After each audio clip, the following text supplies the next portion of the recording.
loves! Welcome back sa akin channel at para naman sa mga taong hindi pa nakakilala sa akin, ako po si Gandang Pilipina sa Espanya. Welcome to my YouTube channel. So dito sa akin channel, I shared everything about my life, lifestyle videos from makeup, skincare, hanggang sa mga unboxing videos at hair care videos na madalas natin ginagawa dito sa aking channel. Kaya kung gusto mo yung mga videos na ganon, please consider to subscribe to my channel at i-click mo na rin pati yung notification bell para updated ka sa mga future videos ko. Okay, so now excited na naman ako dito sa video natin ngayon. Why? Kasi unboxing video yung gagawin natin. At yung i-unbox natin ngayon ay etong aking bagong perfume na nabili ko. So last time, meron tayong in-unbox yung Carolina Herrera Good Girl Perfume o Parfum. Eau de Parfum yon, kulay itim na nasa botelya ng sapatos ng babae. Korteng sapatos ng babae yung kanyang botelya. So eto ay same Carolina Herrera Perfume pa rin, Eau de Parfum, pero yung very good girl nila. Ito yung kulay pula na isa sa Good Girl Perfume series ng Carolina Herrera. Plus, bukod sa unboxing, bukod sa i-unbox natin siya, i-macerate na rin natin siya para mag-umpisa na yung process ng maceration niya. So, ano nga ba ang fragrance maceration? So, maceration is the process of oxidizing your fragrance. Yung maceration, ini-enable nito yung alcohol na nasa perfume mo na mag-evaporate. And during those times, during the process ng maceration, yung fragrance oil, dinidissolve niya into solvent para makapag-create ng new scent. Sa mga hindi nakakaalam kung ano yung fragrance maceration na binanggit ko kanina, pwede ninyong balikan yung nauna kong video about sa fragrance maceration at kung paano siya ginagawa. Although, pag binuksan natin itong bagong perfume na binili ko, ay makikita nyo na kung paano ko minamacerate yung bagong perfume na binili ko. Doon kasi sa naunang video about fragrance maceration, mas na-explain ko doon kung ano ba yung fragrance maceration. Plus, para mas lalo ninyong maintindihan yung details ng fragrance maceration. Okay, so unbox na natin siya. Hindi natin to ikakat para makita ninyo.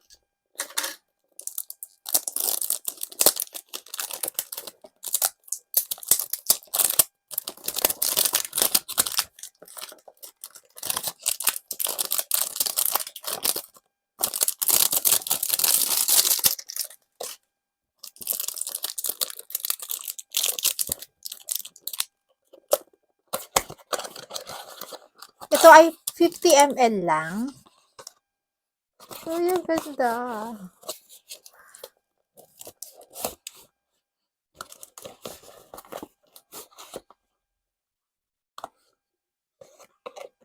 Yan. Ang ganda, diba? Ang ganda niya. 50 ml lang itong kinuha ko, pero dito pa rin yung spray niya. Yung pinakamaliit kasi, tinatanggal itong hillside para bago mo i-spray. Ito ay dito pa rin sa top yung spray niya. So, ayan na siya. And then, so nabuksan na natin siya, natanggal na natin siya sa box. So, now naman imamacerate na natin siya para mag-umpisa yung process ng maceration. So, 5 to 10 times, spray natin for the first time kasi nga kakatanggal lang natin ito sa box. So, diba, ang ganda niya at ang cute ng kanyang lalagyan. Medyo 50 ml lang yung kinuha ko ngayon. Unlike yung naunang Good Girl na kulay itim na binili ko, ay nasa 100 or 80 ml yata yun. Hindi ko matandaan. Basta mas malaki yon kesa dito. Ito ay 50 ml lang.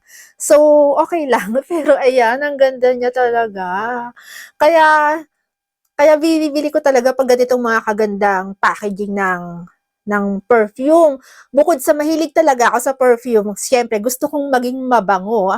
Araw-araw, kahit nandito sa bahay, bukod sa mahilig ako sa perfume, gusto ko yung mga collectible na perfume bottle na ganito. Ito yung tipong bottle, ito yung tipong pabango na kahit maubos, hindi ko siya magagawang itapon kasi nga, tingnan nyo naman, ang ganda. Pwede siyang pang-display kapag ka naubos kasi hindi ako nagdi-display ng pabango kapag ka may laman pa siya. Yes, kasi nga tulad ng sinabi ko sa mga nauna nating video, number 1 na kalaban ng pabango mo ay yung light. Kaya na-spoil siya o nasisira. Okay, so kasi nga kakaumpisa lang niya, kaya minsan talaga ganyan. Okay, so yan, nakita niyo na ba? 1 na yon, 2, 3, 4, 5, 6, 7, 8, 9, 10.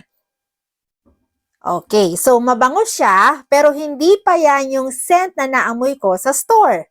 Yes, amoy alcohol pa yung naamoy ko, kaya kailangan natin siya i-macerate. So, now ang gagawin natin, ibabalik natin siya sa box. Ayan. Ibabalik natin siya sa original box. Hindi ko tinatapon yung original box. Lagi ko silang ibinabalik sa kanilang original box. Ayan. So, ibinalik na natin siya sa original box. Hindi ko tinatapon yung original box kasi after ko silang gamitin, ibabalik ko ulit siya sa original box. And then, after nito, naibalik na natin siya sa original box niya, itatago ko na siya sa dark area dito sa kwarto ko. Again, hindi ako nagdi-display ng pabango dito sa aking vanity area kasi ang number 1 reason kung bakit na-spoil o nasisira yung pabango ay number 1 ay yung light, and then hindi rin ako naglalagay ng pabango sa may aking banyo kasi ang kalaban naman ng pabango mo doon ay humid.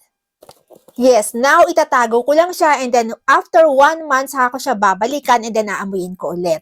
Kasi ngayon, ang naamoy ko, mabango siya, pero may naamoy pa akong alcohol. So kaya yun yung process na ginawa natin kanina ay yung maceration para yung alcohol na content nitong pabango na binili natin, na binili ko, ay mag-evaporate. Okay, so thank you for watching my love. Sana nagustuhan mo itong ating video ngayong araw. At kung nagustuhan mo naman itong ating video ngayon, please don't forget to give me a thumbs up at pwede mong i-share itong ating video sa mga taong tingin mo ay nangangailangan. Pero tulad ng dati, bago tayo magtapos, kung bago ka dito sa aking channel, please subscribe to my channel at i-click mo na rin ang notification bell at huwag mo rin kalimutang i-click ang all after ng notification bell para updated ka at wala kang mamiss sa mga susunod ko pang videos. Thank you for watching my loves and always remember to be beautiful inside and out. And so yeah, thank you for watching and see you on my next videos. Bye my loves! Thank you!